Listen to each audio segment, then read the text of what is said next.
Bible cover to cover, and we're now in Judges chapter 1, and I'll read. Judges chapter 1 onwards. After the death of Joshua, the Israelites asked the Lord, "Who will be the first to go up and fight for us against the Canaanites?" The Lord answered, "Judah is to go. I have given the land into their hands." Then the men of Judah said to the Simeonites, their brothers, "Come up with us into the territory allotted to us to fight against the Canaanites. We in turn will go with you into yours." So the Simeonites went with them. When Judah attacked, the Lord gave the Canaanites and Perizzites into their hands, and they struck down 10,000 men at Bezek. It was there that they found Adoni-Bezek and fought against him, putting to rout the Canaanites and Perizzites. Adoni-Bezek fled, but they chased him and caught him and cut off his thumbs and big toes. Then Adoni-Bezek said, 70 kings with their thumbs and big toes cut off have picked up scraps under my table. Now God has paid me back for what I did to them. They brought him to Jerusalem and he died there. The men of Judah attacked Jerusalem also and took it. They put the city to the sword and set it on fire.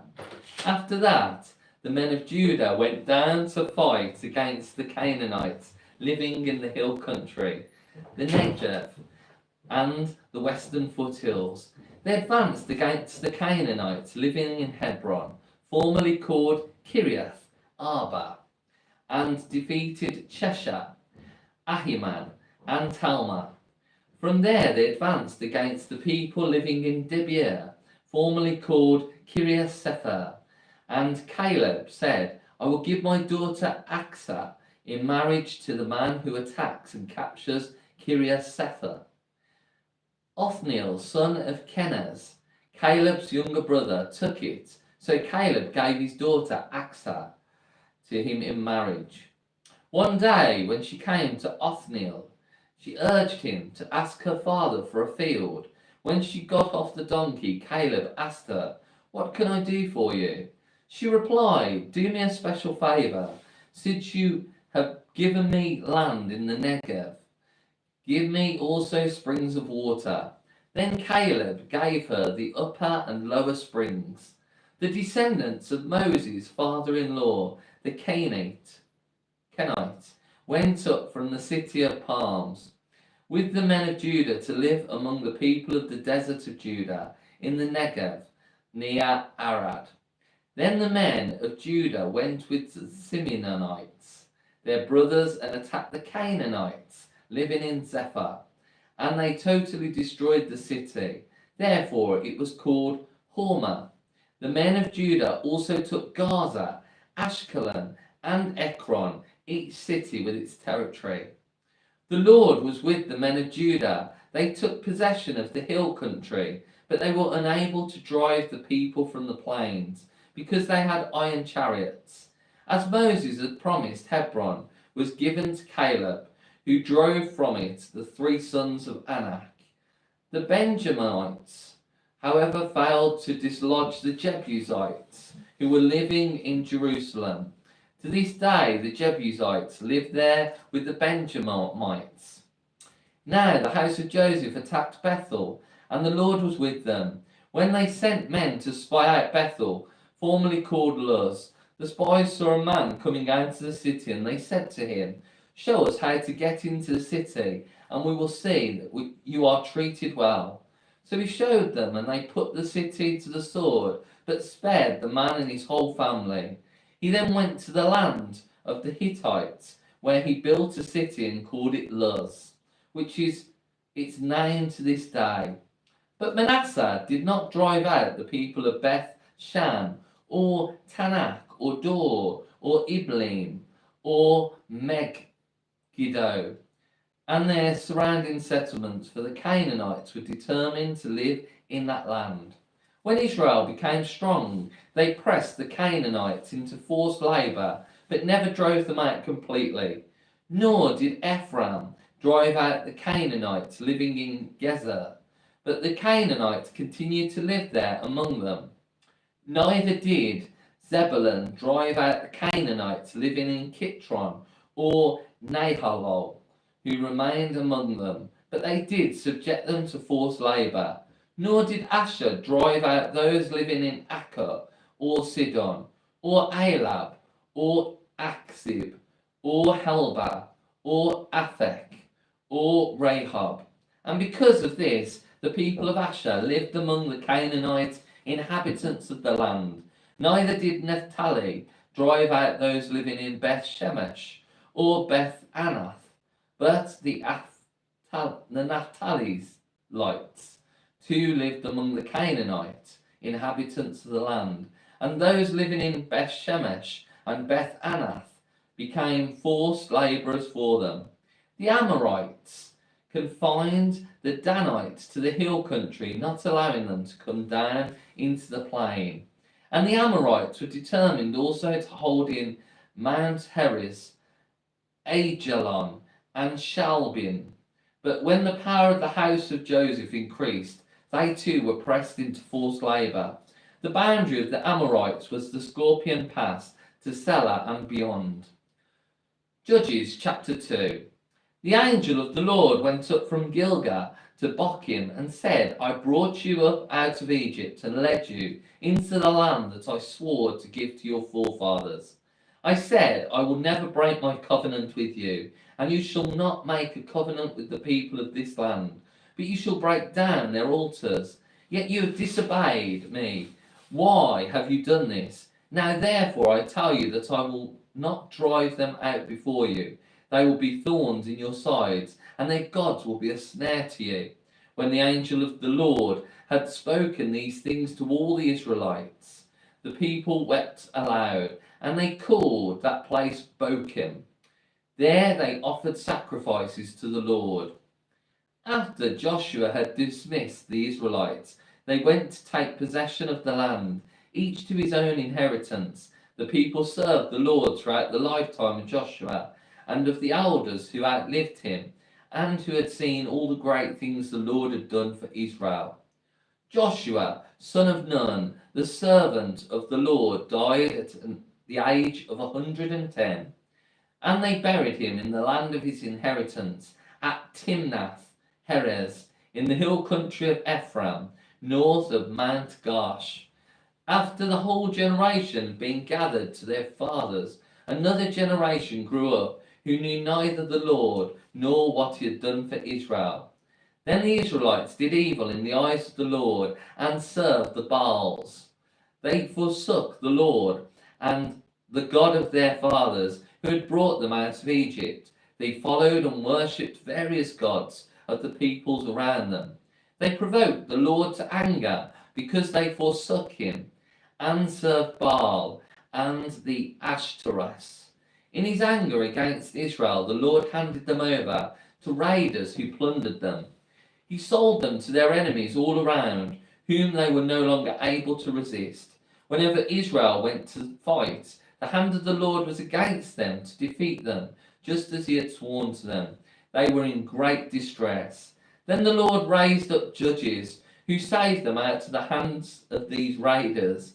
Yet they would not listen to their judges, but prostituted themselves to other gods and worshipped them.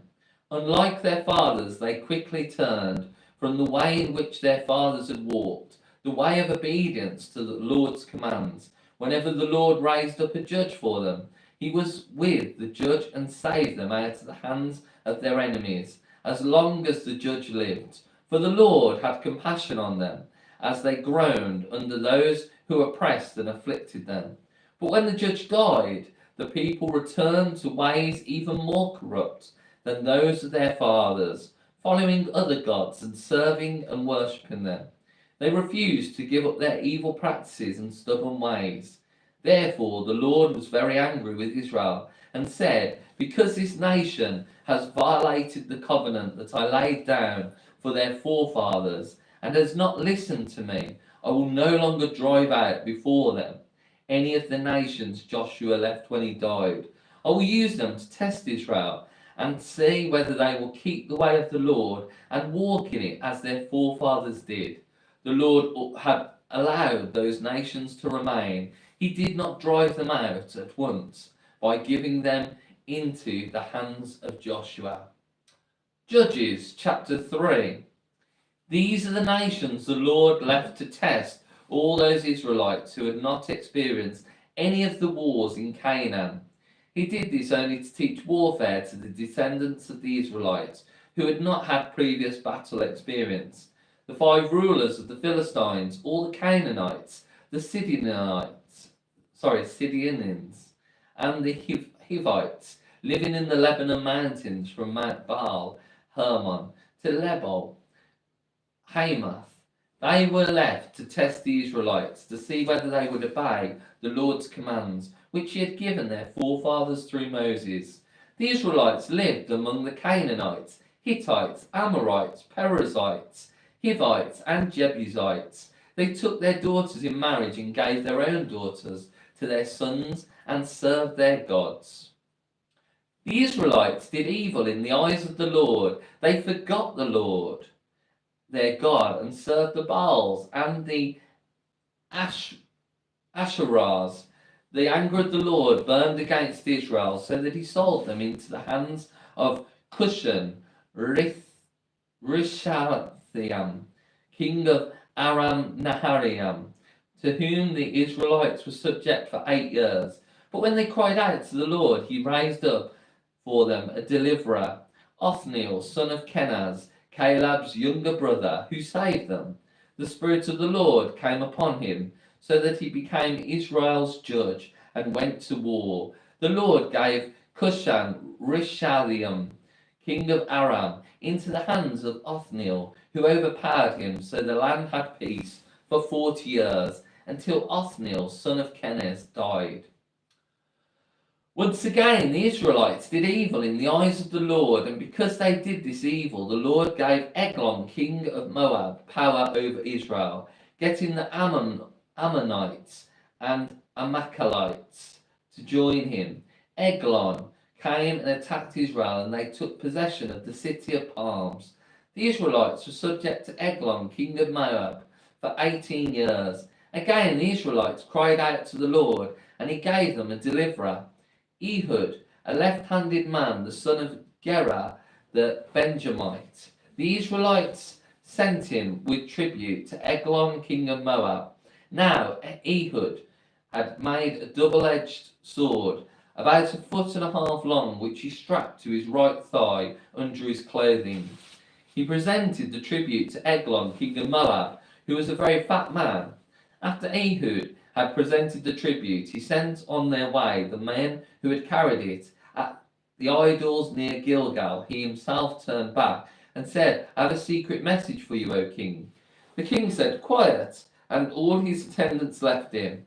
Ehud then approached him while he was sitting alone in the upper room of his summer palace and said, "I have a message from God for you." As the king rose from his seat, Ehud reached with his left hand, drew the sword from his right thigh, and plunged it into the king's belly. Even the handle sank in after the blade, which came out his back. Ehud did not pull the sword out, and the fat closed in over it. Then Ehud went out to the porch. He shut the doors of the upper room behind him and locked them. After he had gone, the servants came and found the doors of the upper room locked. They said he must be relieving himself in the inner room of the house. They waited to the point of embarrassment, but when he did not open the doors of the room, they took a key and unlocked them.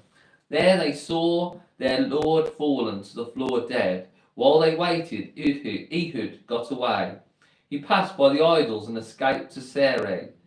When he arrived there, he blew a trumpet in the hill country of Ephraim, and the Israelites went down with him from the hills, with him leading them.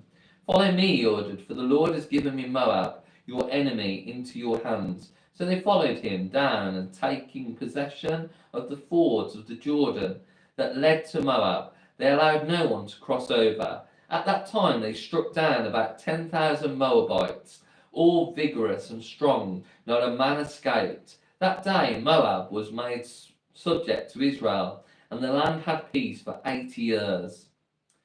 After Ehud came Shamgar, son of Anath, who struck down 600 Philistines with an ox goad.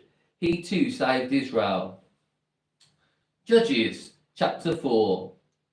After Ehud died, the Israelites once again did evil in the eyes of the Lord. So the Lord sold them into the hands of Jabin, a king of Canaan, who reigned in Hazor. The commander of his army was Sisera, who lived in Harosheth Hagoyim. Because he had 900 iron chariots and had cruelly oppressed the Israelites for 20 years, they cried to the Lord for help. Deborah, a prophetess, the wife of Lapidoth, was leading Israel at that time. She held court under the palm of Deborah between Ramah and Bethel in the hill country of Ephraim. And the Israelites came to her to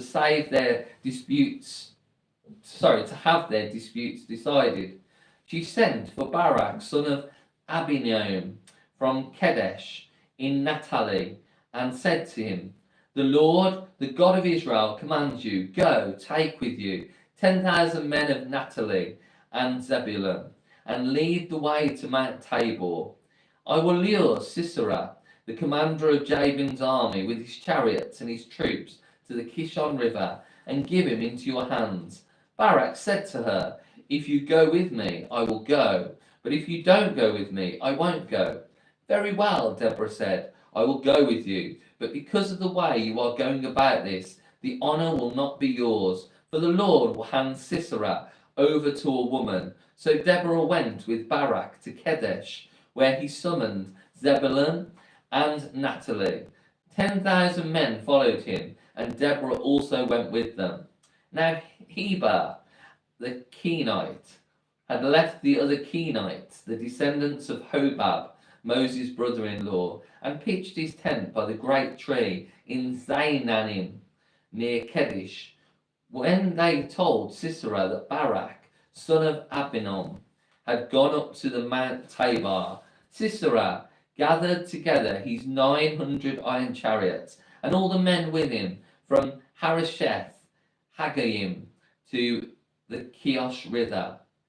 Then Deborah said to Barak, "Go, this is the day the Lord has given Sisera into your hands. Has not the Lord gone ahead of you?" So Barak went down Mount Tabor, followed by 10,000 men. At Barak's advance, the Lord routed Sisera and all his chariots and army by the sword, and Sisera abandoned his chariot and fled on foot. But Barak pursued the chariots and army as far as Harosheth Hagoyim.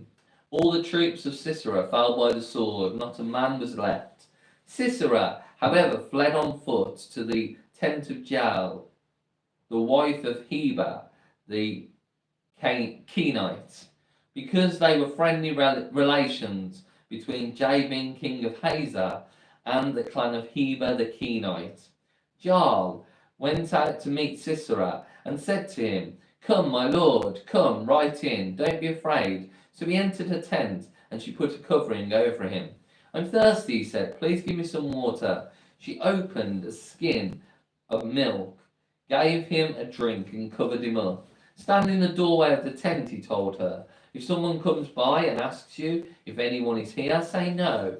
But Jael, Heber's wife, picked up a tent peg and a hammer and went quietly to him while he lay fast asleep. Exhausted, she drove the peg through his temple into the ground, and he died.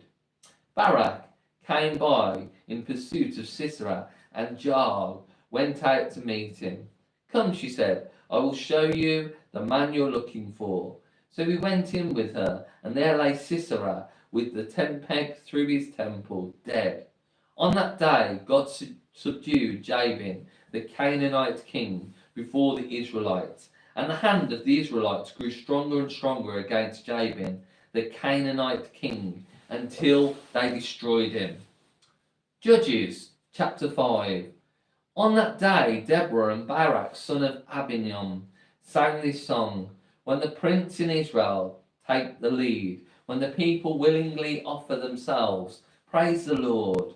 Hear this, you kings. Listen, you rulers. I will sing to the Lord. I will sing. I will make music to the Lord, the God of Israel. O Lord, when you went out from Seir, when you marched from the land of Edom, the earth shook, the heavens poured, the clouds poured down water, the mountains quaked before the Lord, the one of Sinai, before the Lord, the God of Israel.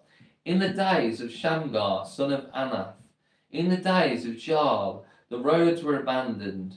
Travellers took to winding paths.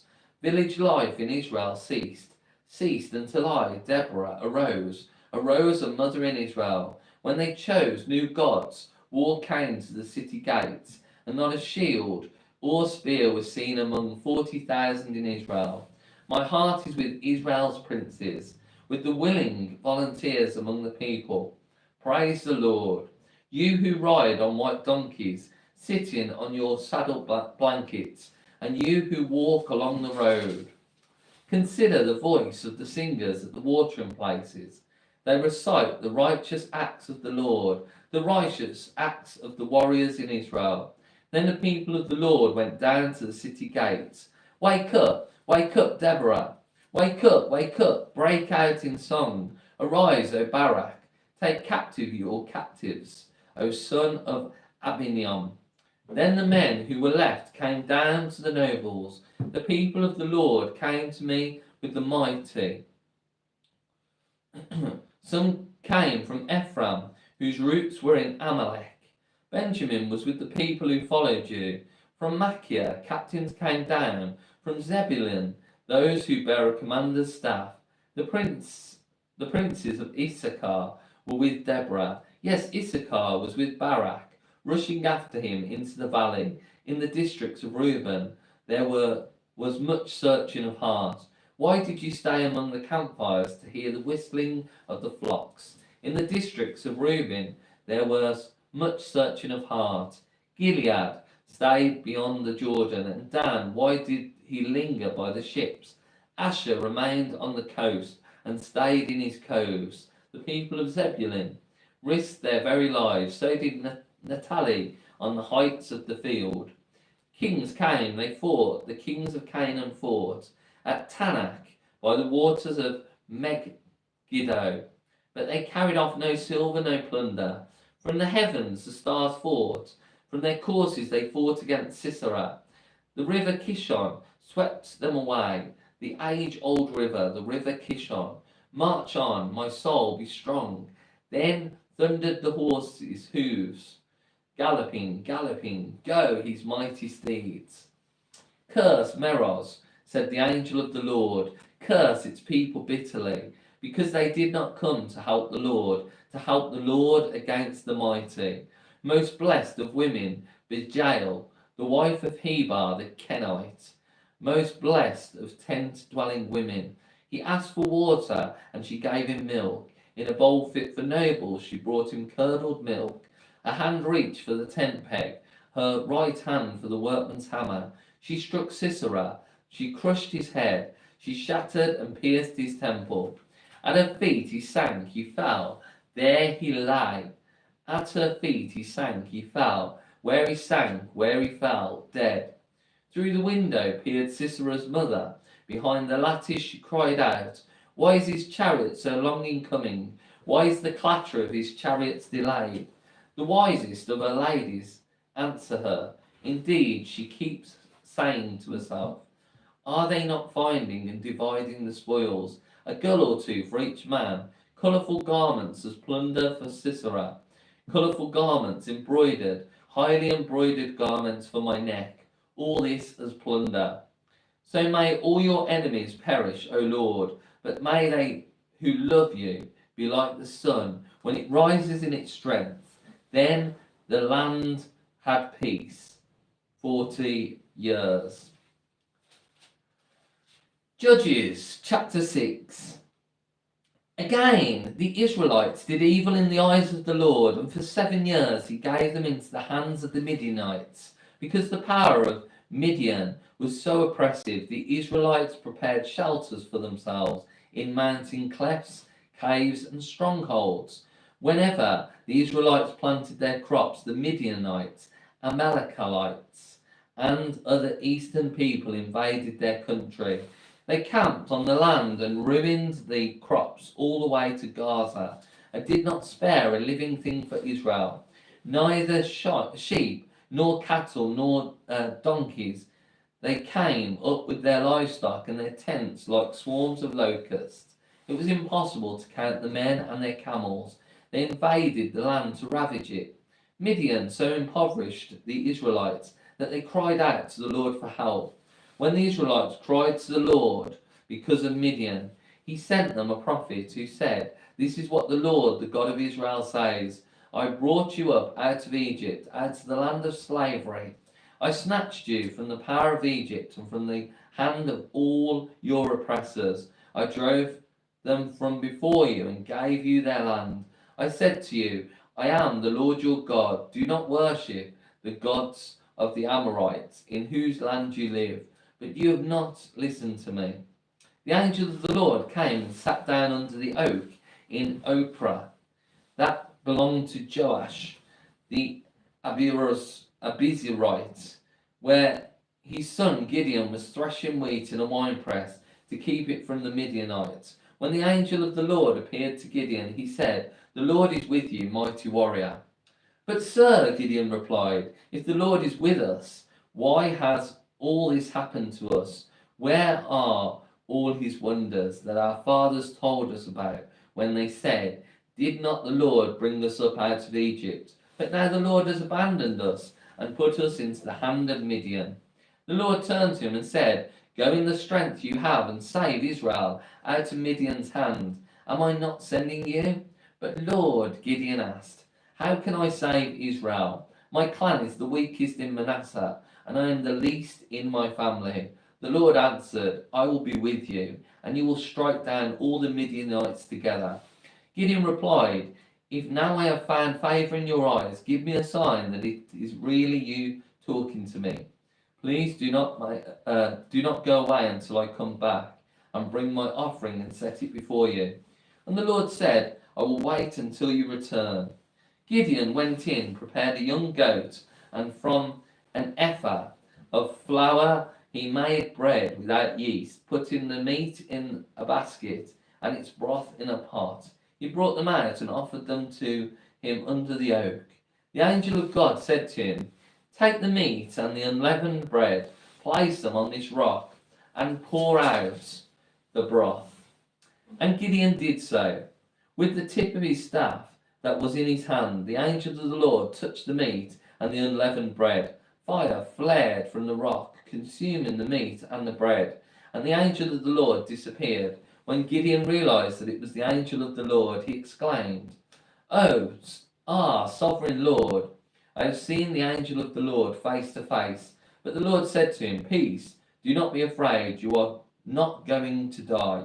So Gideon built an altar to the Lord there and called it, "The Lord is Peace." To this day it stands at Ophrah of the Abizarites. That same night the Lord said to him, "Take the second bull from your father's herd, the one 7 years old. Tear down your father's altar to Baal, and cut down the Asherah pole beside it. Then build a proper kind of altar to the Lord your God on the top of this height. Using the wood of the Asherah pole that you cut down, offer the second bull as a burnt offering." So Gideon took 10 of his servants and did as the Lord told him. But because he was afraid of his family and the men of the town, he did it at night rather than in the daytime. In the morning, when the men of the town got up, there was Baal's altar demolished, with the Asherah pole beside it cut down, and the second bull sacrificed on the newly built altar. They asked each other, "Who did this?" When they carefully investigated, they were told, "Gideon, son of Joash, did it." The men of the town demanded of Joash, "Bring out your son. He must die, because he has broken down Baal's altar and cut down the Asherah pole beside it." But Joash replied to the hostile crowd around him, "Are you going to plead Baal's cause? Are you trying to save him? Whoever fights for him shall be put to death by morning. If Baal really is a god, He can defend himself when someone breaks down his altar. So that day they called Gideon Jerub-Baal, saying, "Let Baal contend with him, because he broke down Baal's altar." Now all the Midianites, Amalekites, and other eastern peoples joined forces and crossed over the Jordan and camped in the valley of Jezreel. Then the Spirit of the Lord came upon Gideon, and he blew a trumpet, summoning the Abiezrites to follow him. He sent messengers throughout Manasseh, calling them to arms, and also into Asher, Zebulun, and Naphtali, so that they too went up to meet them. Gideon said to God, "If you will save Israel by my hand, as you have promised, look, I will place a wool fleece on the threshing floor. If there is dew only on the fleece, and all the ground is dry, then I will know that you will save Israel by my hand, as you said." And that is what happened. Gideon rose early the next day. He squeezed the fleece and wrung out the dew, a bowl full of water. Then Gideon said to God, "Do not be angry with me. Let me make just one more request. Allow me one more test with the fleece. This time make the fleece dry and the ground covered with dew." That night God did so. Only the fleece was dry. All the ground was covered with dew.